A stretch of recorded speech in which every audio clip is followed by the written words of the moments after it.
Welcome everyone to this week's reviews. Let's start with the latest chapter in the Divergent series as we find out what has been going on with Triss and the rest of the Divergents in this post-apocalyptic world, based on a young adult series of books. Oh, and they've split the final book into 2 parts, because of course they have. Here's a clip. We're almost there. Yeah, I'm right behind you. What, are you afraid of ice? No. Who told you that?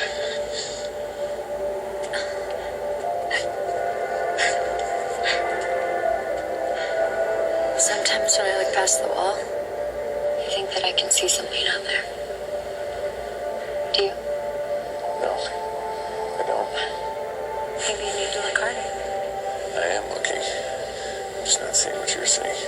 Allegiant is the 3rd film, and they're still explaining how this world works. That's a problem. So much of the script consists of characters, mostly the adults, spouting exposition. That's pretty much Jeff Daniels' entire role as we're introduced to his secret society, and the film tells rather than shows how this whole faction system works.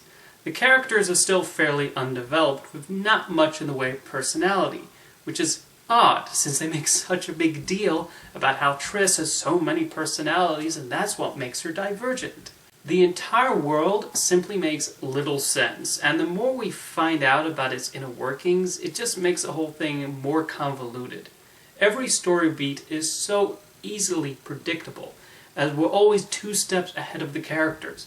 With the way the grown-up characters are written, it's almost surprising these teenagers are not prepared or ahead of the curve. The film's director, Robert Schwenke, does give the film a bit of a visual panache, and admittedly the action scenes are decently choreographed and shot.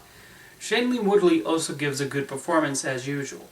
Meanwhile, Miles Teller is definitely having fun. He clearly would rather be doing something else, but he manages to use that to his advantage, as Peter seems to feel the same way.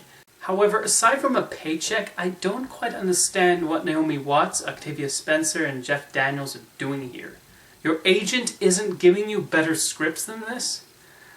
There's one more of these films, so hopefully 4th time's the charm. Next up is Knight of Cups, the latest work from director Terrence Malick. Music is very important. It helps me to fall in love. I fall in love 20 times a day. Your face was very familiar. You're fantastic. Thank you. Listening to music, headsets, totally unaware you were staring at them like a dirty old man. Myself, I didn't want to get a divorce. I never stopped loving them. But the way I love them changed. They are like flavors. Sometimes you want raspberry, then after a while you get tired of it, you want some strawberry. I just want to say, for the record, I like Terrence Malick. I think he's a talented filmmaker, and it's hard to deny he's made some beautiful films. I think Days of Heaven is easily his best film, but I also have an admiration for Badlands, The Thin Red Line, The New World, and The Tree of Life. With that said, I feel he's falling into a bit of a formula now. To the Wonder is where I feel the cracks started to show. According to the actors, he just goes off and shoots them at random locations and doesn't give them a script to use, rather going for vague direction. And it shows.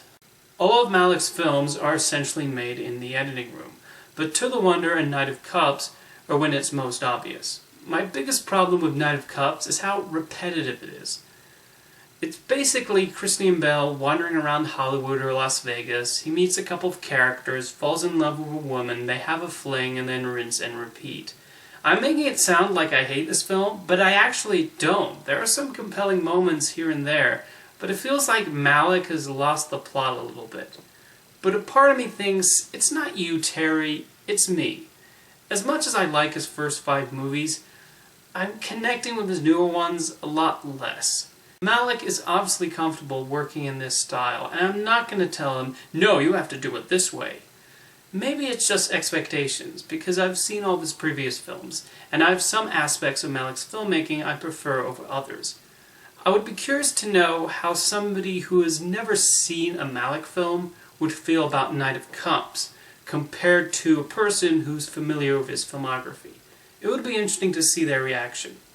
Thank you for watching, and I'll see you next time.